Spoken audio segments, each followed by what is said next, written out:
Joining us now in the studio is an inspirational woman who is training for a tough trek in Peru for the British Heart Foundation.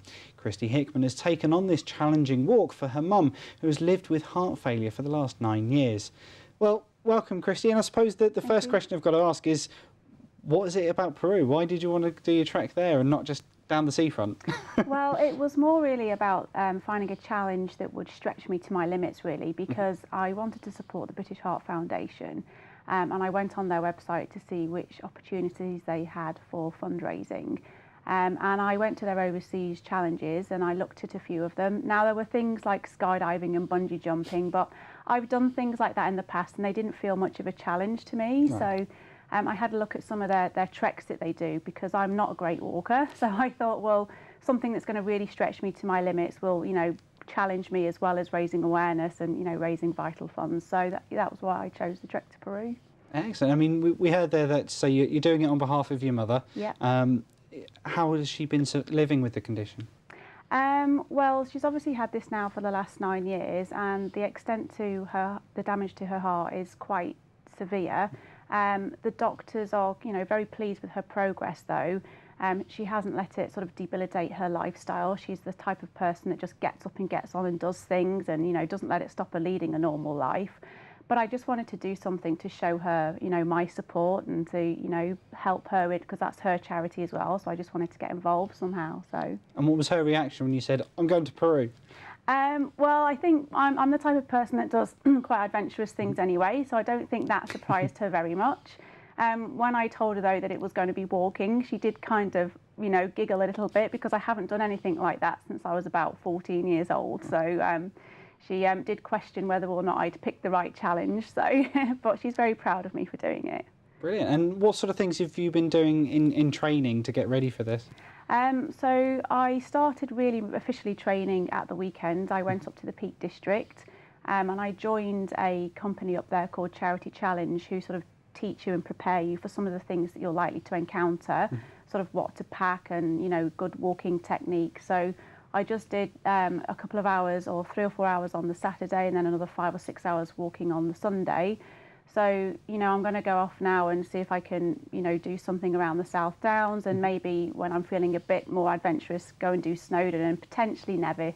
So we'll see. And the challenge itself then, how far is it you're going to be walking? Well, I think it's about 25 miles. Now, that doesn't sound a lot, but for example, at the weekend, it was 1.5 miles uphill, and it took us about 3 hours. So when you put it sort of into that context, when you're doing very long challenges uphill, we will be walking for an average of 6 to 8 hours a day across the 5 days. So I think when you look at it more along those lines, it's a lot harder and a lot more challenging, because one of the highest peaks that we'll be climbing is just over 4,500 metres. Wow. So yeah, so it's not just a small hill. It's not just a small hill. So there's the, you know, it's at high altitude. You know, obviously the air's a bit thinner up there. Oxygen will be limited, so it actually makes any walking that you do, you know, twice as hard as it would be, you know, at normal sea level or in the mountains around the UK.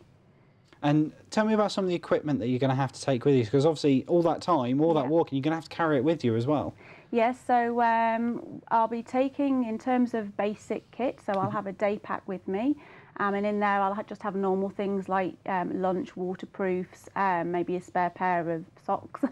And then for the campsites, we actually have tents that will be put up for us on site. But then obviously I'll have to carry things like, you know, basic first aid, my sleeping bag. I've just been out and bought a new sleeping bag because it needs to go down to about -8 degrees because it's quite cold in the mountains. So, you know, all those sort of things that we've been taught to think about. So the types of amount of water that you would take on your back as well to see you through a day. So all learning curve for me at the moment. And of course, because you're going to deepest, darkest Peru, don't forget your marmalade sandwiches, just in case you meet a friendly bear out there. I know, that is very true. I hope I do. And so if people want to donate and they want to get involved and maybe help, obviously, with the cause, how do they go about doing that? So I have a Just Giving page, so you can look for me there. It's Kristy Hickman, and you'll be able to see the Machu Picchu trek there that I'm doing. I also have a text donation that you can do as well. So you can text MEND55 and your donation, so £5 or £10, to 770. Fantastic. And what's the amount that you're looking to raise in total? So I've pledged to raise just shy of £4,000. I've got about 1,400 at the moment, so I've still got a long way to go. So I'm doing some raffles and some fundraising at work as well. So hopefully I'll get there with everybody's support. Excellent. And when are you actually going to fly out to Peru to take on this challenge? It's not until September, so I've still got a few more months to train for everything and to do the fundraising. So this is really going to sort of kickstart me. Brilliant. Well, we wish you all the best of luck. Good luck with your training. Okay, and do come back and let us know how you got on. I will, definitely. Thank you very much. Thank you.